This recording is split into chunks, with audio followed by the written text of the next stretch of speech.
Bonjour à tous, je suis Christina Pérez-Alverdi, responsable des achats. Bonjour à tous, je suis Guylaine Grézanguet, donc responsable du bureau des marchés. Bonjour à tous, Soumia Idlaosen, alternante au service achat. Et nous représentons aujourd'hui la direction des achats. Nous allons vous présenter l'OBEIA. L'OBEIA, c'est un endroit qui sert pour partager des objectifs, pour avoir une vision commune et qui résume un peu toute la démarche d'amélioration continue que nous avons mis en place depuis maintenant 3 ans et qui est aussi, mais surtout, une boussole pour notre service. Donc voici à quoi ressemble notre OBEIA. L'OBEIA, c'est une salle. D'ailleurs, OBEIA veut dire salle, qui chez nous est divisée en 4 zones que nous allons vous présenter aujourd'hui. Donc nous avons la zone OBEIA de direction, échange avec les équipes, suivi de projet, et même si là on ne le voit pas très bien, la maison de l'amélioration continue que nous allons vous présenter. Nous avons choisi cette disposition afin de nous aligner avec l'OBEIA de la direction générale et aussi des autres OBEIA de direction. Ainsi, quand quelqu'un vient, on peut avoir un dialogue visuel commun. La personne sait directement vers où on va et ce qu'on fait. Donc voici la première partie, l'OBEIA de direction. Donc c'est une zone stratégique, on construit une vision commune avec la direction et on cherche à s'aligner avec la stratégie de l'hôpital. Donc sur ce tableau, on ne peut pas tout mettre. Il faut que ça reste cohérent avec les objectifs de l'hôpital. Il faut que dans ce tableau, on puisse voir notre raison d'être. Donc la raison d'être de notre direction, de la DALDD, c'est faciliter le quotidien des soignants afin d'améliorer la prise en charge des patients. Donc ce tableau est divisé en 3 colonnes, donc les 3 grands départements de notre direction, le développement durable, la logistique et les achats. Et après, nous avons 5 colonnes que je vais vous présenter. Donc on a d'abord les indicateurs. Donc ces indicateurs, c'est beaucoup d'autres, ils doivent avoir un lien avec la stratégie de l'hôpital. Donc ça nous permet d'avoir un peu le pouls, la température de ce qui se passe dans notre service. C'est aussi quelque chose qui nous rappelle que ce qu'on fait a un impact dans le terrain. Nous avons aussi l'historique des changements, donc c'est les grands changements qui nous ont fait changer notre façon d'acheter, les changements en cours, ce qui se passe en ce moment. Les problèmes restants, donc ça doit avoir un lien avec l'historique des changements, les choses qui coincent encore, et les changements à venir afin d'anticiper.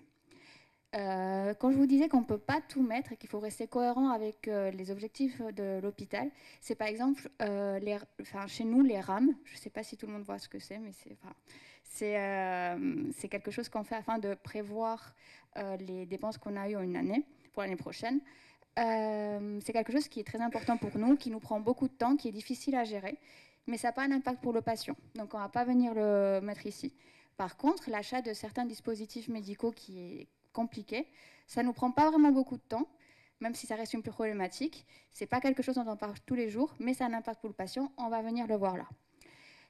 Ce tableau, il est décliné aussi dans le bureau de notre directrice. C'est le tableau que vous voyez là en haut. Ça lui permet d'avoir une vision globale d'où en est sa direction, vers où on va.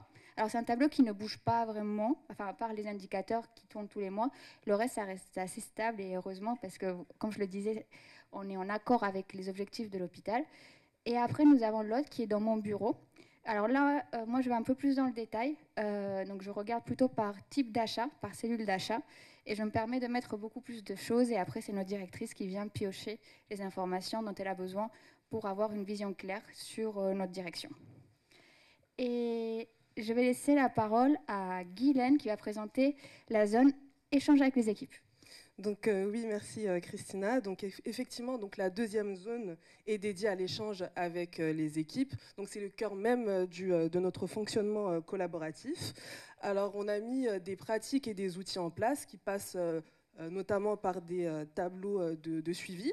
Donc nous avons le tableau de 5C des cadres qui est ensuite décliné dans chaque cellule achat. Il nous permet donc d'échanger et de débriefer sur les problématiques du quotidien. Nous avons aussi donc les tableaux des indicateurs. Donc on va se concentrer sur des indicateurs, nous en avons d'autres, mais pour cette présentation, nous allons nous concentrer sur ces deux-là. Ces indicateurs, ils font souvent écho aux problématiques qui sont rencontrées lors des tableaux des 5C. Et donc les deux outils assemblés nous permettent d'analyser la qualité de nos processus. Aussi, nous avons donc les tableaux, des tableaux qui nous permettent de partager l'actualité. Et tous les 15 jours, on continue donc toujours dans cette optique d'échange à débriefer et à analyser les problèmes du quotidien. Aussi, on fait une analyse de nos standards et on définit ensemble donc des axes d'amélioration.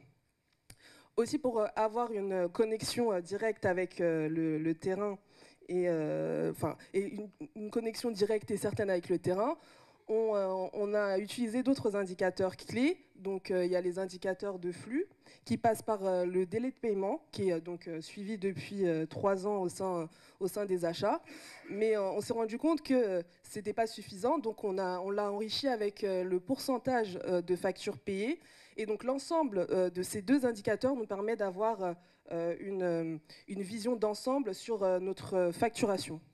Et aussi, donc, nous avons un indicateur qualité qui passe par le délai par le nombre d'avenants, qui est né d'un travail approfondi de 5S et qui est donc suivi depuis une année. Et donc là, on va se focaliser un peu plus sur cet indicateur des avenants. Donc ça nous a permis aussi de mieux suivre l'ensemble de nos contrats. Donc il y a aussi bien, on a 5000 contrats, donc il y a aussi bien des marchés publics, des contrats avec des prestataires, des autorisations temporaires du domaine public. Et donc tous ces contrats, on a essayé avec cet indicateur des avenants d'automatiser une partie de nos informations en les transmettant aux autres directions afin d'avoir donc une communication directe et agile. Donc on est toujours dans cette optique de collaboration. Et donc cet indicateur des avenants, il n'est pas anodin. Pourquoi ? Parce qu'il nous permet, certes, de faire... les avenants nous permettent de faire des modifications contractuelles, mais aussi ils révèlent d'autres informations qui sont précieuses. Il y a notamment donc l'alignement de notre stratégie achat. Il y a aussi les points d'amélioration possibles et aussi donc les risques potentiels, comme on a pu le voir avec la période inflationniste. Et donc pour que toutes ces informations elles soient claires et lisibles par tous, on a mis en place donc des codes couleurs et avec aussi mensuellement des analyses sur ces avenants. Donc comme vous pouvez le voir sur nos tableaux. Et donc l'ensemble de ces analyses nous permettent de faire une réflexion stratégique et de mieux anticiper les défis à venir. Donc je vais laisser Christina rebondir sur la résolution de problèmes. Donc dans notre OBEA, nous avons une troisième partie, donc c'est le suivi des projets, donc la résolution de problèmes complexes. Alors c'est totalement différent que ce que vient de présenter Guylaine. Ce n'est pas le 5C, ce n'est pas du débriefing, ce n'est pas des problématiques du quotidien, c'est des problématiques complexes, qu'elles soient en interne ou transversales. Donc on va venir travailler avec d'autres directions ou des pôles. Pour cela, nous avons deux outils que nous utilisons. Donc le Kaizen, quand on connaît le standard, mais on veut l'améliorer, on veut aller plus loin. Ou le A3, quand on ne connaît pas vraiment le standard, ou il n'y a pas de standard, ou on est un peu perdu. Donc c'est l'outil qui va nous permettre d'avancer. Afin de savoir où est-ce qu'on en est, parce que voilà, on lance beaucoup d'A3 et beaucoup de Kaizen, on a un tableau qui est le PDCA qui nous permet de voir où est-ce qu'on en est dans les projets. Donc on est plutôt dans la partie plan, on débute. La partie d'où on fait, si on check les actions que nous avons mises en place avec les indicateurs, si sont positifs ou négatifs, et finalement, acte, est-ce qu'on a trouvé une solution et notre A3 ou notre Kaizen est fini, la solution est pérenne. Je laisse la parole à Soumia. Merci Christina. Donc la quatrième zone, bien qu'intangible, elle est essentielle. Vous la représentez en haut à votre droite, c'est la maison de l'amélioration continue.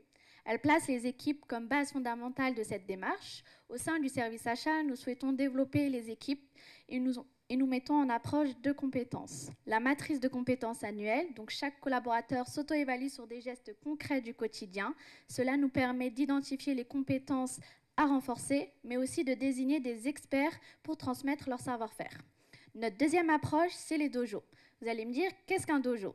Ce n'est pas une formation classique, mais un apprentissage directement sur le poste de travail, sur une action précise. Exemple, comment faire un bon de commande sur le logiciel GEF. Comment cela fonctionne un dojo ? Chaque membre de l'équipe est responsable d'un seul dojo, devenant ainsi l'expert d'un geste qu'il transmet à l'ensemble de l'équipe. Le but est de verrouiller des gestes afin que les personnes ne soient pas verrouillées dans leur quotidien. Cela permet de savoir s'ils se sentent à l'aise avec une action et qui peut aider les autres. Le but ici n'est pas du tout de juger et de savoir qui sait qui ne sait pas faire. C'est pourquoi cette démarche doit être accompagnée avec beaucoup de communication, mais plutôt de repérer les points à renforcer. À votre gauche, vous allez voir la liste des dojos que nous faisons actuellement au sein du service achat. L'objectif est de faire monter toute l'équipe en compétences, rapidement, mais aussi de favoriser les rencontres et les échanges. Par exemple, en 2023, nous avons réussi à faire plus de 150 dojos. Après avoir participé à un dojo, la personne doit être capable elle-même d'en faire un. C'est ainsi que la boucle se ferme. Ces dojos sont proposés systématiquement à chaque arrivant dans le service pour leur donner un accompagnement complet et concret de nos pratiques sur le terrain. De plus, l'aspect humain est important, car cela facilite la communication, mais aussi l'entraide entre les membres de l'équipe. Convaincus de l'impact positif que les dojos ont, nous souhaitons étendre cette pratique à d'autres directives administratives d'ici 2025. L'objectif est de diffuser cette approche participative et humaine aux autres directions, en renforçant une culture commune de partage et d'amélioration continue. Et je laisse Christina conclure. Merci. Donc voilà notre veillage. Je ne sais pas si c'était très clair. En tout cas, c'est une salle avec beaucoup de tableaux. Mais derrière chaque tableau, il y a énormément de travail, d'innovation, de réflexion, de partage en équipe. Ça nous permet de savoir vers où on va, de rester cohérent avec notre raison d'être, parce que des fois, quand on passe toute la journée devant un ordinateur, on oublie un peu qu'on est ici pour les patients. Donc ça nous permet d'avoir un cap. N'hésitez pas, si vous avez envie de faire un gamba chez nous et visiter cette salle, ou de nous demander pour un dojo ils seront bientôt proposés dans l'intranet, n'hésitez pas à nous contacter. Donc merci à l'équipe achat et merci à vous tous.